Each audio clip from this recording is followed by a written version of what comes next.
Clara stood motionless at the edge of the gravel path, the late afternoon sun casting a golden hue across the weathered wooden porch of the house she had quietly, stubbornly, dreamt of for years. The cool metal of the keys in her hand bit into her skin, anchoring her to the moment, this impossible, breathtaking, sacred moment. Her heart pounded, not just with excitement, but with disbelief. She had done it. After everything, she had bought a home of her own. Not a rental, not a space, borrowed under someone else's roof. But hers. Truly, legally, and entirely hers. That it hadn't been easy. Nothing in Clara's life ever had been. For nearly a decade, she had lived under the thumb of her husband John's family, wedged in a tiny apartment where her every move felt scrutinized. Mariana, John's mother, ruled the household with a mixture of martyrdom and manipulation, cloaked in maternal sacrifice but sharpened with constant critique. Clara had learned to swallow her opinions, to make herself small, to nod in quiet agreement even when her spirit screamed for air. Sophia, John's younger sister, wasn't much different, spoiled by years of coddling and quick to play victim. Whenever boundaries were drawn, and John, caught between them and Clara, had long learned to default to appeasement, leaving Clara alone to navigate the suffocating tension in silence. But Clara had a secret, a stubborn, whispering ember that had refused to go out. She had saved, little by little, quietly and methodically, pocketing spare change, saying no to new clothes, skipping indulgences, and hiding cash in places no one would think to look. She had worked part-time jobs John never asked about, telling him it was just for something to do, while she funneled away the money like water into a well. She had researched the buying process on her own, gone to viewings, met with agents during lunch breaks, all while maintaining the facade of a dutiful wife who had long since surrendered her dreams. And now, here she was, standing in front of the modest, slightly run-down house tucked along a sleepy tree-lined road just outside town. Its roof needed patching, and the garden was overgrown, but to Clara, it was more beautiful than any mansion. Gnarled apple trees lined the edge of the property, their twisted trunks standing like tired soldiers, fruit dangling from their limbs like small offerings. She imagined summer afternoons reading under their shade, winter mornings with warm tea. By the window, silence, peace, no judgment, no Mariana scrutinizing her cooking, no Sophia taking over the TV, no small, tense apartment filled with other people's needs and resentments.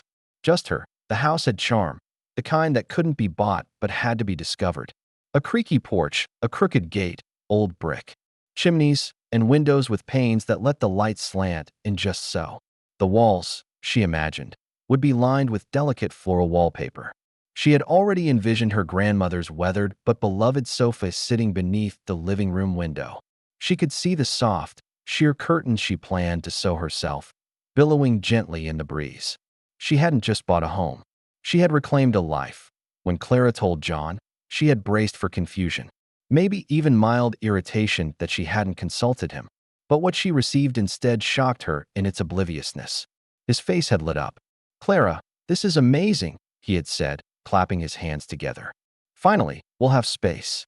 We can move Mom and Sophia in right away. This will solve everything." He had kissed her cheek and begun rattling off logistics about who would take which room and how the kids could play in the backyard. Clara had frozen, her body still, her heart plummeting into her stomach. He hadn't asked how she did it. He hadn't once acknowledged that it was her house, that she had saved for it, that she had signed the documents alone. Instead, in a single breath, he had taken her dream and absorbed it into his family's ongoing needs, recasting her victory as their solution. She smiled faintly that day, not trusting herself to speak. Not yet. Not until she could process what it meant. For years, she had played peacemaker, had swallowed opinions, let others speak over her, smoothed conflicts like butter over burned toast. But in that moment, something cracked. And through that crack, a fierce clarity began to bloom. The weeks that followed were tense. John started behaving differently, distracted, irritable. He would come home and bury himself in his phone. He ate dinner in silence, muttering vague answers, retreating to bed early. Clara watched him with a quiet sadness. He was disappointed, she realized. Disappointed that she hadn't jumped to offer her home to his mother and sister. Disappointed that she had done something significant without him, without his approval. Still, she waited, hoped he would come around, hoped he would ask her what the house meant to her. But he never did. Instead, one evening, as Clara folded laundry in the dim hallway outside their bedroom, he emerged from the shadows and said flatly, "Clara, we need to talk." She didn't look up. She kept folding. "It's about Mom and Sophia," he continued, his voice laced with tension. "They're struggling. You know how cramped that apartment is. It's not fair, especially with Sophia's kids. They need space. And this house, our house, has plenty of it." Clara paused mid-fold, her fingers tightening around his shirt. "Our house," she repeated slowly. John blinked, startled by the tone in her voice. "Well, I mean, yes. You bought it, but we're married. What's yours is mine, right?" She turned to face him fully then, her expression unreadable. "You want your mother, your sister, and her children to move into the home I bought with my savings? The home I dreamed of for years." He frowned, confused by her resistance. "Clara, it's not like we're strangers. They're family. Families help each other." "No," she said, her voice a mixture of heartbreak and steel. "Families respect each other. This house, my house, was never meant to be a solution to someone else's problem. It was my dream, John. Mine." He scoffed, shaking his head. "You're being selfish." That word, selfish, landed like a slap. Clara felt something deep and final lock into place inside her. The years of silence. The years of pleasing everyone but herself. The years of being expected to absorb every burden without question. It all came rushing back. "I'm not being selfish," she said, her voice trembling. "I'm finally doing something for myself. Something that doesn't involve sacrificing every part of who I am." The argument escalated quickly. Sophia chimed in days later, her voice shrill with disbelief. "You're so cold, Clara. What do you expect us to do? Go back to that awful place? My daughter doesn't even have a bedroom. Mariana was worse. You owe us this. We've treated you like family." "No," Clara said, her voice rising for perhaps the first time ever. "You've treated me like a servant. A placeholder. A silent fixture in a life that never made room for who I actually am." The night John tried to bring them to the house, Clara was already waiting.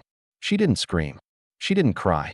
She met them at the gate with a calm they mistook for weakness, until they saw the freshly painted wooden sign she had nailed to the fence that private property.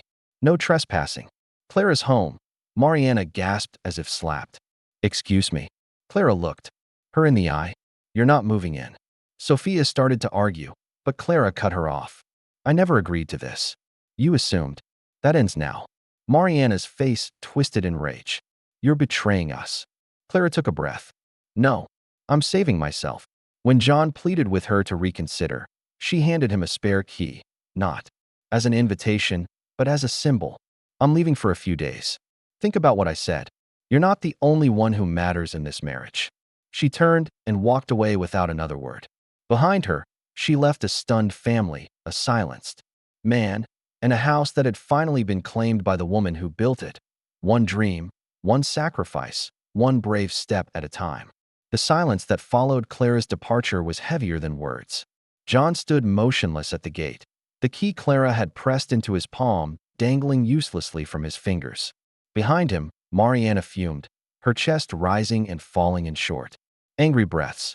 Sophia's eyes brimmed with tears, her arms wrapped tightly around her daughter Beatrice, who was too young to understand the tension but old enough to feel its weight. The house, Clara's house, loomed behind them, closed, sealed, guarded not just by the lock on its door, but by Clara's newly discovered resolve. For the first time, they were the ones left outside looking in. They had come with suitcases. Mariana had even brought groceries, confident that Clara would welcome them like always. Sophia had packed her daughter's clothes, her own toiletries, assuming her sister-in-law's kindness would translate into obedience. But Clara hadn't just locked the door. She had drawn a line in stone, and none of them knew what to do next. John tried to play mediator, knocking on the door again, dialing Clara's number repeatedly, texting apologies and explanations that went unanswered. She hadn't told him where she was going, only that she needed time. At first, his anger flared. He had always assumed Clara's loyalty was a given. She was the kind of woman who cooked for everyone without being asked, who never raised her. Voice, who quietly endured Mariana's endless criticisms and Sophia's constant needs. That she could walk away, that she could put herself before everyone else. It was unthinkable to him. Call a taxi, Mariana snapped eventually, her voice cold. We're not staying where we're not wanted.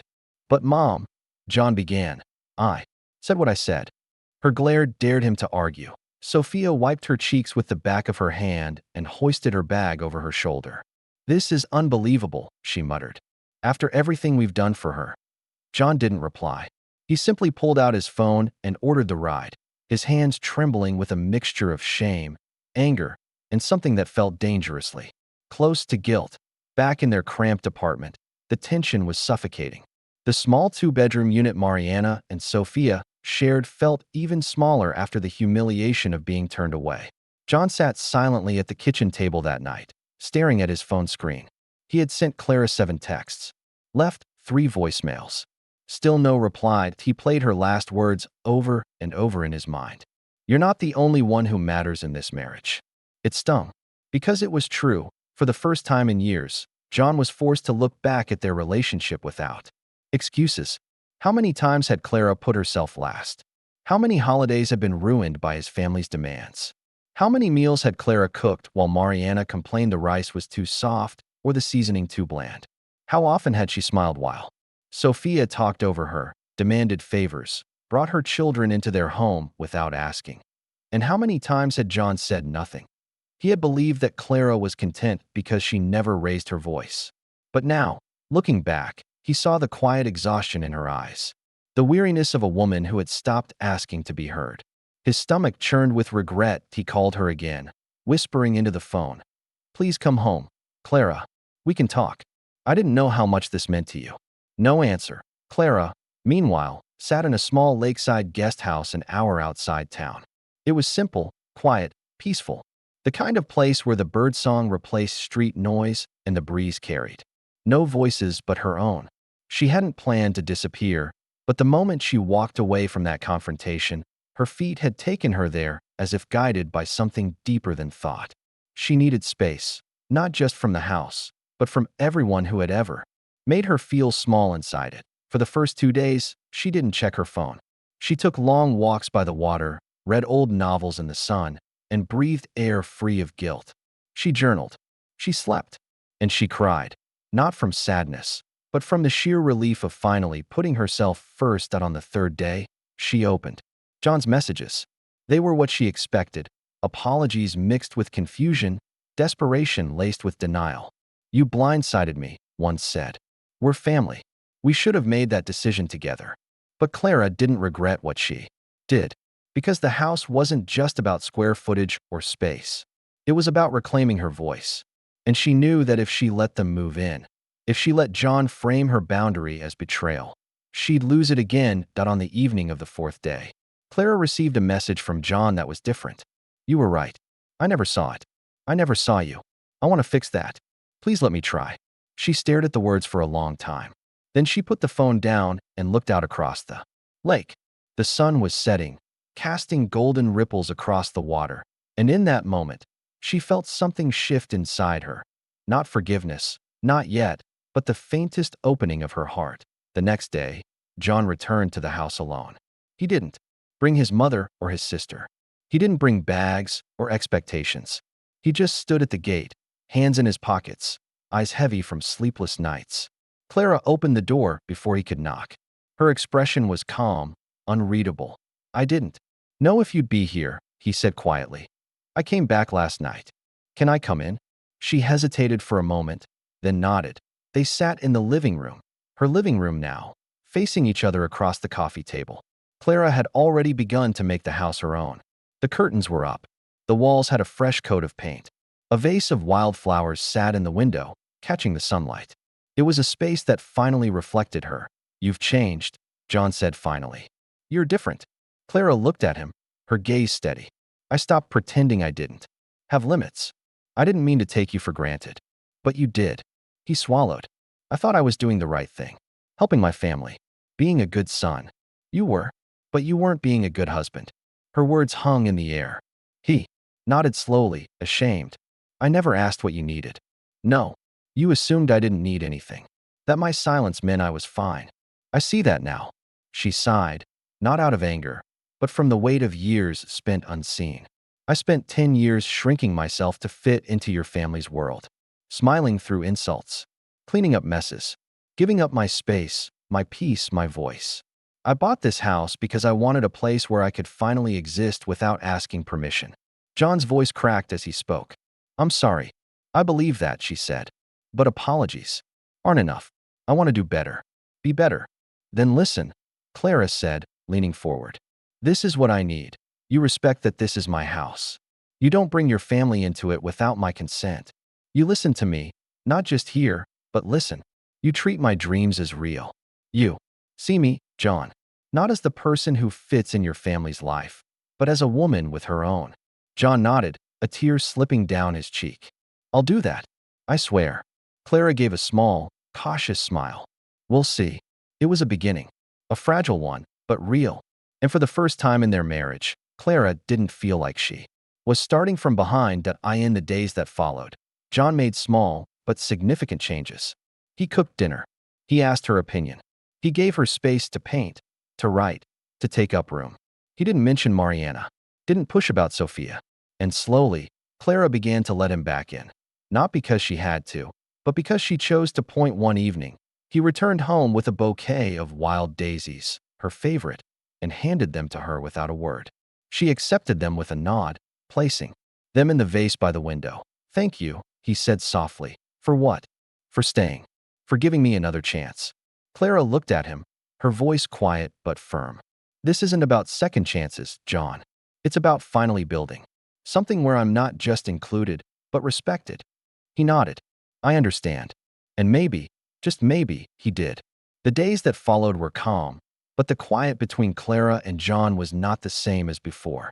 It wasn't the heavy silence of suppressed tension, nor the tired resignation of a woman trying not to break. This silence was new, open, respectful, almost sacred. It was the silence of space finally given and not taken. Clara no longer felt like a ghost in her own home. She moved through the rooms with purpose, each step asserting her right to exist without apology. John kept his word. At least, he tried to. He didn't bring up Mariana or Sophia. He didn't complain when Clara spent hours painting in the sunroom or when she stayed up late journaling by candlelight. He didn't question when she went out alone for long walks. In the evening, he was cautious now, watching her not with suspicion, but with a kind of reverent curiosity, as if he was finally seeing the woman he had married for the first time. Clara noticed. She wasn't foolish. She knew when someone was trying, and she could feel the weight of John's guilt pressing against every word he spoke. But guilt wasn't enough. Change had to grow roots. And roots needed time. One evening, as they ate dinner. In the small kitchen Clara had decorated with soft pastels and trailing vines, John looked up from his plate. Do you think we'll be okay? He asked, his voice hesitant. Clara set her fork down slowly. I think we're finally facing the truth. That's a better start than pretending. He nodded, processing. I keep thinking about all the times I told you to just be patient, to give my mom some grace. I thought I was being fair, but I was asking you to carry it all. Yes, Clara said gently. And I let you. The admission was quiet but profound. Clara wasn't interested in painting herself as a martyr. She had participated in her own silencing. She had allowed her boundaries to be eroded inch by inch in the name of harmony. But the day she signed the deed to that house, something in her shifted permanently. Her silence would no longer be currency traded for peace. That night, as they cleaned up together, John asked, would you ever let them come back? Mom, Sophia, if they really needed it. Clara paused, then turned toward him with calm finality. If you ever ask me that again without me offering first, you're not listening. John blinked. I didn't mean to, I know, she said. But I mean it. My answer isn't no. This is my decision. Not yours. Not theirs. John swallowed and nodded, looking down at the dish in his hand. Later that week, Clara decided to visit her former apartment to collect a few remaining things. She hadn't been back since the confrontation, the day she walked away from them. Oh, as she approached the weathered front door of the building, her breath caught for a moment. The chipped steps, the creaky banister, the smell of too many people living in too small a space, it all came flooding back. The heaviness, the noise, the suffocation. When the door opened, Mariana stood there in a loose cardigan, her hair pinned back messily, surprise etched into her features. "You," she said, blinking as if Clara were a ghost. "Me," Clara replied evenly. Mariana's mouth twisted. "Come to gloat." "No, just came to get my last box." Mariana didn't move. Aside. "You humiliated us." Clara didn't flinch. "You made assumptions. You left us standing outside like beggars. You walked in like owners." The older woman's eyes narrowed, years of bitterness clinging to her like a second skin. "I gave you my son, my respect, my trust." Clara sighed. "You gave me a life that only worked when I kept my mouth shut." They stood there in silence for a long moment, two women bound by history, both too proud to retreat. Finally, Mariana stepped aside with a scoff.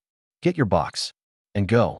Inside, the apartment was exactly as Clara remembered, cluttered, cramped, filled with voices that never truly listened. She spotted Sophia in the kitchen feeding Beatrice, who now looked visibly older, quieter. Sophia didn't speak. Neither did Clara. She simply nodded politely, found her box, and carried it out. As she descended the stairs, a small voice called behind her, "Auntie Clara." She turned to see Beatrice running toward her, something clutched in her tiny hands. "I drew this," she said, holding up a crumpled piece of paper. "It's your house. The one with the flowers." Clara blinked back the unexpected tears. She knelt down and took the paper. "It's beautiful," she whispered. "Thank you." Beatrice grinned. "Mom says you're angry, but I'm not. I like flowers." Clara smiled, brushing a hand over the girl's curls. "That's good. Never stop liking what you like, okay?" Back home, Clara taped the drawing to the fridge, not as a wound, but as a reminder that even in the rubble of broken relationships, there were still moments worth holding on to, and that even the smallest child understood boundaries better than most adults. John continued to change, gradually, quietly. He began waking up early and making coffee the way Clara liked it, strong, with just a splash of oat milk. He left her notes on her pillow. "Thinking of you. Proud of you. Thank you for staying." Clara appreciated the effort, but she was cautious. Trust, once broken, was a slow rebuild. She watched, listened, waited. But slowly, her heart began to soften, not because she forgot the past, but because John wasn't pretending it didn't exist anymore. Weeks passed. The garden began to bloom. Clara spent her afternoons outside, trimming back weeds, planting new life. The apple trees blossomed in shades of blush and ivory. She found peace in the soil, in the quiet work of tending something that grew because she made space for it. One Saturday, as she knelt planting a line of daisies along the front gate, she heard John call from the porch. "There's someone here. To see you." Clara stood slowly, wiping her hands on her jeans. At the gate stood Sophia. Alone, she looked different, thinner, more tired, a humility in her posture that Clara had never seen before. "I'm not here to ask for anything," Sophia said quickly. "Just wanted to say thank you." Clara raised an eyebrow. "For what?" "For not letting me keep taking from you." Clara crossed her arms, unsure where this was going. "I thought you were selfish," Sophia continued. "I told myself. You were cruel. But then, being back in that apartment, trying to make space for Mom and Beatrice and myself again, I realized something. You weren't being selfish. You were being brave." Clara stayed silent. "I'm trying to be better too," Sophia said. "I just thought you should know." She turned to leave, but Clara stopped her. "Sophia." She looked back. "Maybe one day we can have coffee. But not yet. I need time." Sophia nodded, tears slipping quietly down her cheek. "I understand." Clara watched her go, the quiet between them filled with something new. Not forgiveness, but possibility. That evening, Clara and John sat on the porch under the apple trees. He reached for her hand, tentative, and she let him take it. "I love you," he said simply. "I know." They sat in silence, the good kind. John looked up at the stars. "Do you think we'll ever really go back to the way it was?" Clara smiled. Softly. "I hope not. That woman I was before, she deserved more. And I'm finally giving it to her."